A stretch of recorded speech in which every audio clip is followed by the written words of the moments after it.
Assalamualaikum warahmatullahi wabarakatuh. Perkenalkan, nama saya Rizky Nuraini dari kelas 4 di STIE Jakarta. Di sini saya akan menjelaskan mengenai sistem terdistribusi. Tujuan pembelajaran kali ini, yang pertama untuk mengetahui apa itu sistem terdistribusi. Yang kedua, untuk mengetahui karakteristik dan kekurangan dari sistem terdistribusi. Dan yang ketiga, untuk mengetahui arsitektur sistem terdistribusi. Sistem terdistribusi terdiri dari dua kata, yaitu sistem dan terdistribusi.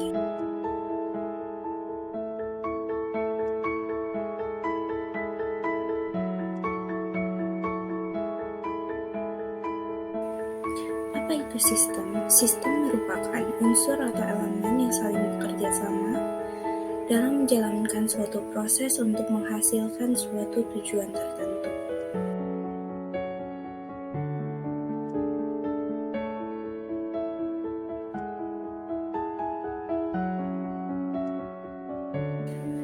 Apa itu terdistribusi? Terdistribusi berasal dari kata distribusi, yang berarti proses penyaluran layanan hingga ke user. Jadi, dapat disimpulkan, sistem terdistribusi merupakan sekumpulan elemen atau unsur yang saling bekerja sama untuk mendistribusikan data atau sekumpulan komputer otonom yang terhubung ke suatu jaringan, di mana bagi pengguna sistem terlihat sebagai satu komputer. Dengan menjalankan sistem terdistribusi, komputer dapat melakukan koordinasi aktivitas dan berbagi sumber daya, seperti data, software, dan hardware. Dapat dilihat gambar di samping ini. 3 teller yang di atas ini dapat kita sebut dengan teller A. 3 teller di bawah, teller B. Mereka sedang melakukan input data dan menguploadnya ke server. Ketika teller A membutuhkan data yang diinput oleh teller B, teller A akan mengakses server dan melihat data tersebut. Hal ini sesuai dengan pengertiannya, melakukan koordinasi aktivitas dan berbagi sumber daya, yaitu data salah satunya.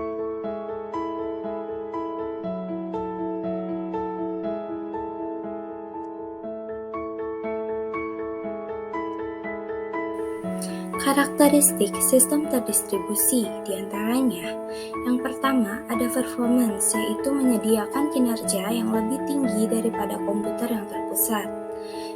Lalu ada distribution, yaitu banyaknya aplikasi yang terlibat dalam mesin yang berbeda.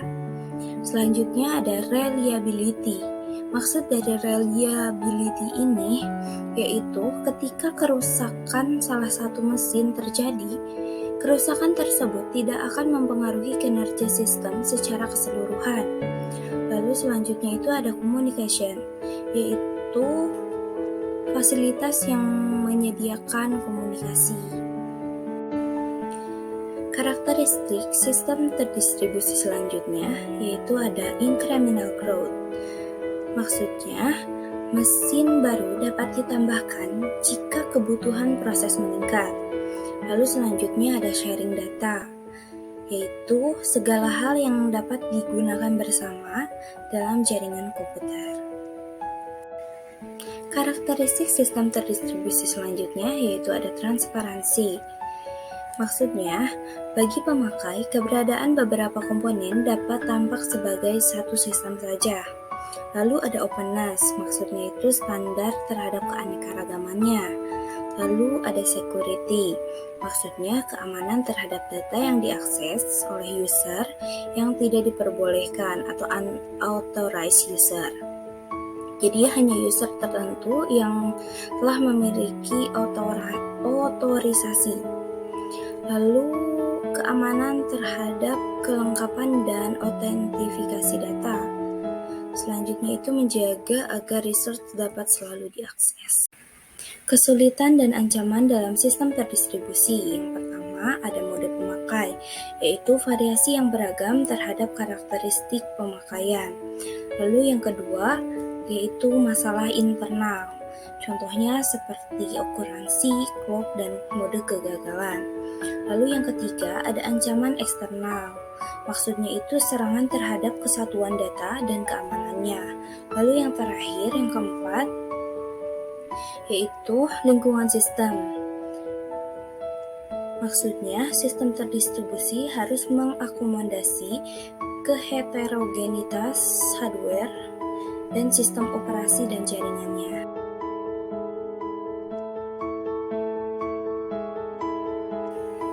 Arsitektur sistem terdistribusi. Yang pertama, dalam perancangan sistem terdistribusi dititik beratkan pada pembagian tanggung jawab antara komponen sistem dan penempatan komponen pada komputer dalam jaringan. Lalu yang kedua, pengaruh dari perancangan, yaitu unjuk kerja, keandalan, dan keamanan secara langsung tergantung pada pilihan yang ditentukan. Model sistem terdistribusi, di antaranya yang pertama ada model client-server. Sistem client-server mempunyai satu atau lebih proses klien dan satu atau lebih proses server. Dan sebuah proses klien dapat mengirim query ke sembarang proses server. Klien bertanggung jawab pada antarmuka untuk user, sedangkan server mengatur data untuk mengeksekusi transaksi.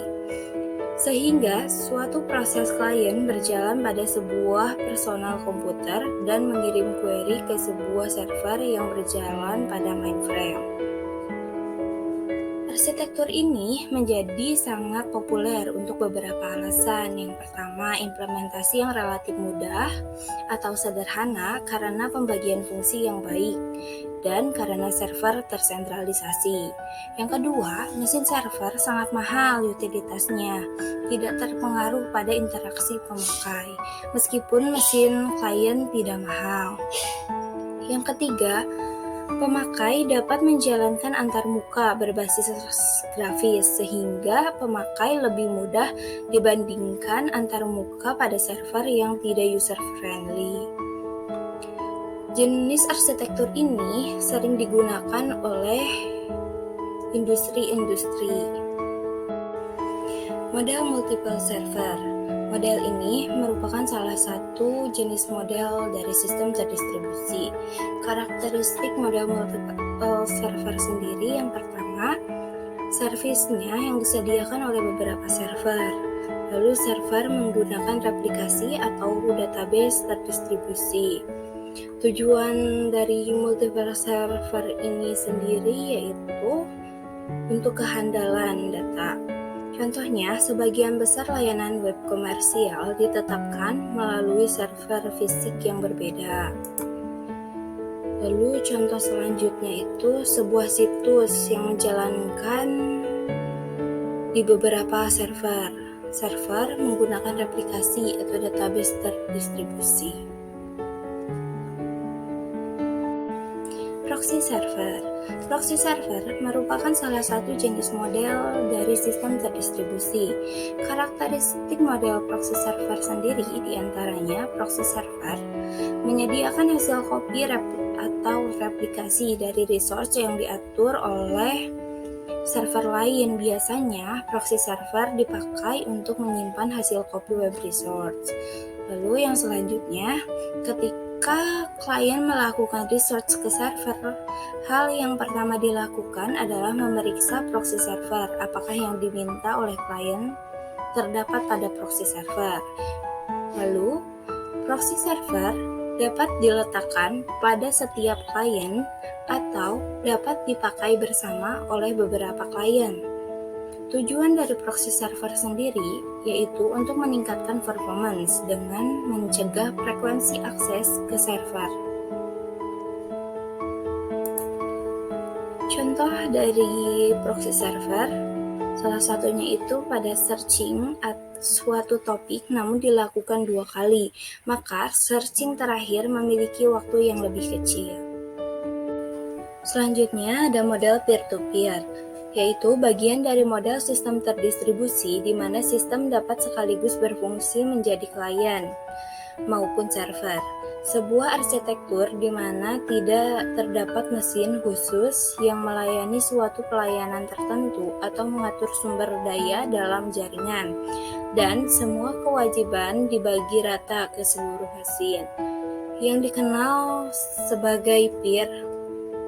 Pola komunikasi yang digunakan berdasarkan aplikasi yang digunakan. Peer-to-peer merupakan model yang paling general dan fleksibel. Implementasi sistem terdistribusi di sekitar lingkungan. Contohnya pada dunia perbankan, apabila kita akan melakukan leasing terhadap motor atau mobil pada suatu bank tersebut akan melakukan BI checking. Jadi, bank tersebut tahu bahwa orang yang melakukan pengajuan masih memiliki tunggakan atau lancar tidaknya pembayaran pada bank lainnya ataupun jasa keuangan lainnya. Lalu, contoh selanjutnya itu ada Alfamart atau Indomart, di mana setiap hari outlet-outlet harus melaporkan kepada masing-masing head office di Alfamart atau maupun Indomart. Sekian presentasi dari saya. Mohon maaf bila banyak kekurangannya. Jika ada pertanyaan, silahkan dicatat di kolom komentar. Terima kasih.